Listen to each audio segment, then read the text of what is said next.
आओ सत्यदेव आओ। ये आप मुझे कहाँ ले आए सेठ जी? देखो, कम की जाए तो उसे बात कहते हैं और ज्यादा की जाए उसे बकवास कहते हैं। जाहिर है जब 20,000 रुपयों में सत्यदेव मेरे पास बिका है तो मैं उससे गैर कानूनी काम ही करवाऊंगा। और कुछ मत कहिए सेठ जी, आप सारी जिंदगी मुझसे अपनी गुलामी करवाई है, इतनी मेहनत मुशक्कत करवाई है कि मेरा खून सूख जाए, मेरी चमड़ी उधड़ जाए। लेकिन सेठ जी ऐसा काम मत करवाइए जो मेरी आत्मा के खिलाफ हो। सत्यदेव, हमने सुना है कि फैक्ट्री और मोहल्ले के लोग नियत और ईमानदारी के नाम पर तुम्हारी कस्में खाते हैं, तो जाकर कह दो उनको कि झूठा और मक्कार है सत्यदेव, जो खुद को मेरी अमानत और जागीर होने का झांसा देकर 20,000 रुपए ऐट ले गया है। जाओ, लेकिन एक बात याद रखो, फरेब से कमाकर तुमने जिंदगी बचाई है अपने बेटे की। अगर उसका भुगतान नहीं करोगे ना तो एक दिन वही बेटा कानून का दुश्मन बन जाएगा, गैर कानूनी धंधा करेगा। ऐसा मत कहिए सेठ जी, भगवान के लिए उस मासूम को ऐसा श्राप मत दीजिए। अपनी जुबान की भरपाई कर दो, तुम्हारा बेटा इस श्राप से मुक्त हो जाएगा। अपनी बीवी, अपने बच्चे पर किसी भी बद्दुआ का साया न पड़ने पाए, उसके लिए मैं कुछ भी कर सकता हूं, मगर कब तक इस कर्म की भरपाई करता रहूंगा? जिस दिन मैं 20,000 रुपये के एवज में 20 लाख कमा लूंगा उस दिन मुक्त कर दूंगा तुम्हें। ठीक है सेठ जी, मगर मेरी गीता को इस बात की खबर नहीं होनी चाहिए, वरना वो जीते जी मर जाएगी। किसी को कानो कान खबर नहीं होगी।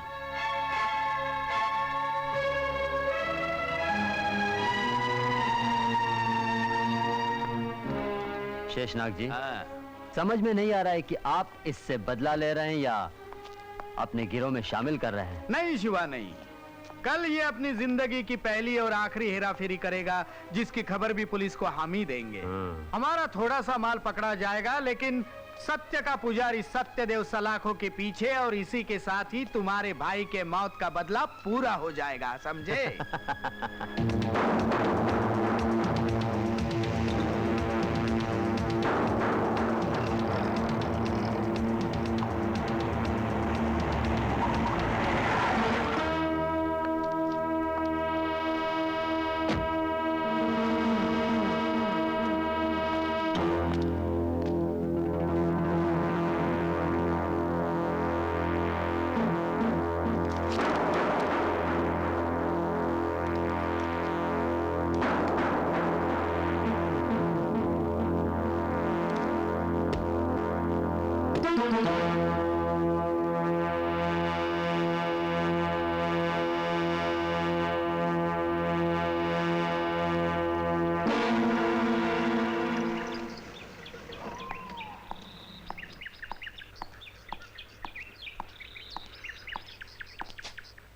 हमें खबर मिली है कि इस गाड़ी में स्मगलिंग का माल है। आपको खबर सही मिली है। आप जानते हैं आप क्या कह रहे हैं? मैं सिर्फ सच बोलता हूं। आप मुझे गिरफ्तार कीजिए, यही मेरा प्रायश्चित है।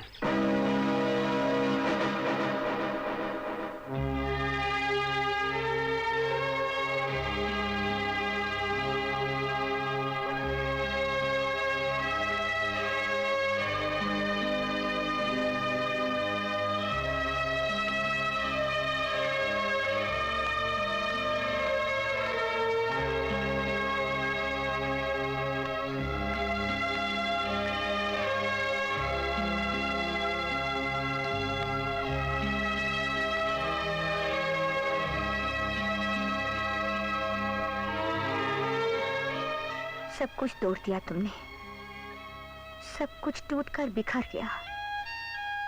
कानून तोड़ा तुमने, इसका तो सिर्फ दुख है मुझे,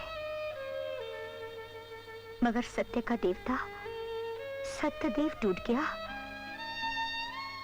ये तो कलंक का टीका बन गया मेरे माथे का। ये क्या गीता, सिंदूर की जगह काला टीका? आज करवा चौथ है, अपने पति की सलामती और लंबी उम्र के लिए व्रत रखा है मैंने। ये मेरा धर्म है। वैसे तो आज के दिन हर सुहागन अपने माथे पर सिंदूर का लाल टीका लगाती हैं, पर मैंने तुम्हारा दिया हुआ कलंक का काला टीका लगाया अपने माथे पर। सिद्धांतों की दुहाई देकर तुम्हारा ऑपरेशन नहीं हो पाता गीता। जज्बात से मेरे बेटे की जान नहीं बच जाती। अरे अगर मुझे पता होता मेरी जान, मेरे बच्चे की जिंदगी की कीमत तुम्हारे सिद्धांतों को तोड़कर चुकानी पड़ेगी, तो मैं बाज रहकर बिना औलाद के मर जाना पसंद करती। आज पहली और आखिरी बार मैं तुमसे यहाँ मिलने आई हूँ। अगर कमजोर औरत होती तो जिंदगी में तुम्हारे सहारे की जरूरत होती, मगर सत्य जिनका सहारा हो वो कभी बेसहारा हो ही नहीं सकते। बहुत हिम्मत और ताकत है मुझ में, पाल लूंगी अपने बेटों को और जिंदगी भर अपने सत्यदेव का इंतजार करूंगी।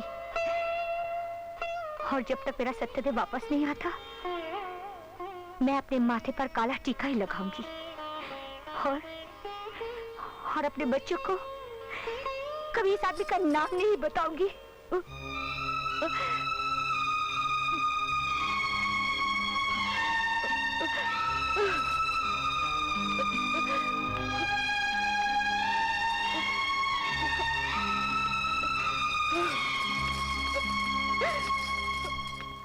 जब तकदीर की मार से रिश्ते टूटते हैं, तब इंसान न तो खुद को दोष दे पाता है और न ही भगवान को। वो एक ऐसा खिलौना बनकर रह जाता है जिसे जिंदगी भर खुद ही देखना पड़ता है अपनी तकदीर का तमाशा। आज सत्यदेव की 7 साल की सजा खत्म हो रही है। आओ सत्यदेव। नमस्ते। देखो सत्यदेव, तुम्हारी सजा पूरी होने से पहले तुम्हें आज रिहा किया जा रहा है। इसकी वजह है तुम्हारा अच्छा चाल चलन। मैं जानता हूं यह सजा तुम्हारे किए की सजा नहीं है, यह तो तुम्हारा प्रायश्चित है। और मुझे पूरा विश्वास है कि आइंदा तुम ऐसा कोई काम नहीं करोगे जिसकी वजह से तुम्हें ये सलाखों की जिंदगी फिर देखनी पड़े।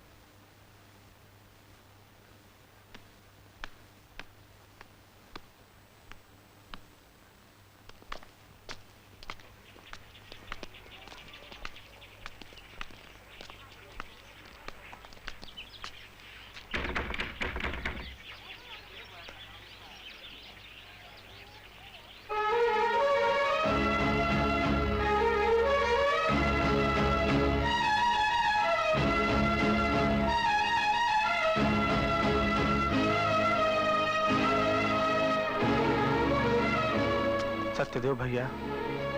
धनीराम, गीता। गीता भाभी तो यहाँ से चली गई भैया। चली गई? कहाँ? कोई नहीं जानता सत्यदेव भैया। जाते जाते सिर्फ इतना कह गई हैं, वो आएंगे जरूर। उनसे इतना कह देना कि गुनाह की परछाई बहुत लंबी होती है। गुनहगार तो सिर्फ जेल की सलाखों के पीछे रहता है, लेकिन उसकी काली छाया घर के आंगन तक पहुंच जाती है। और मैं अपने बच्चों पर वो परछाई कभी नहीं पड़ने दूंगी।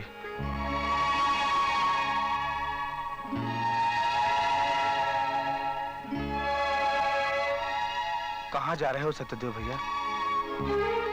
मेरी गीता और मेरे बच्चे चले गए तो आज ही सत्यदेव की मौत हो गई।